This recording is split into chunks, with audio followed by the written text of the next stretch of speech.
Hey guys, good morning. This video is hopefully going to be uplifting. This morning I'm kind of thinking about how the world is always on fire, the sky is always falling, and there's always some sort of problem that the world wants to focus on. And if we're constantly looking for things to be afraid of, we're going to constantly find it.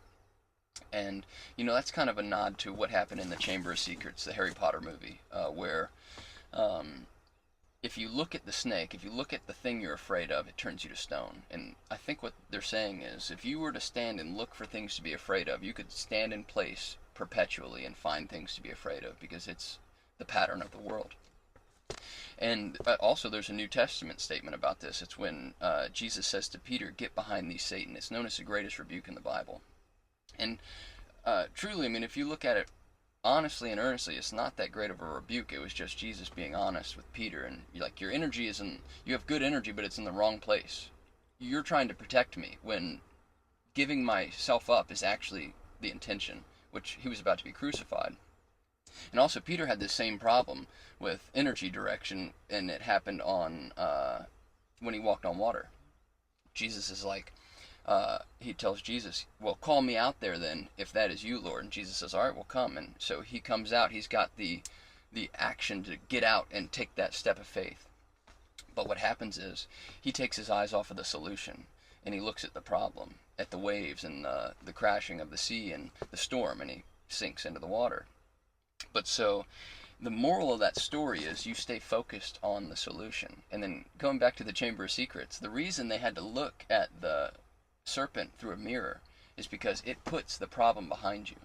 Now you're looking at the solution. And what do you see in a mirror? You see yourself. We are the solution. So what I encourage you to do is to put your weapons down. And don't put your weapons down so that way you're defenseless. Put your weapons down so that way you can pick up tools. We need to stop tearing down. We need to start rebuilding. And your energy can be used to tear down strongholds, to tear down presuppositions, and to tear down grudges.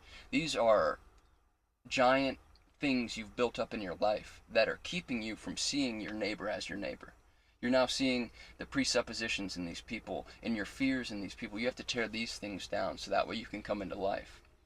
And speaking about life and death, the reason they harp on the dead and the living so much in the Bible is because the dead cannot move forward.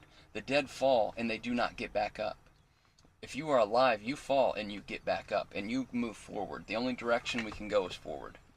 And if you're not fighting for the solution, if your energy is not going towards a solution, it's going towards a problem.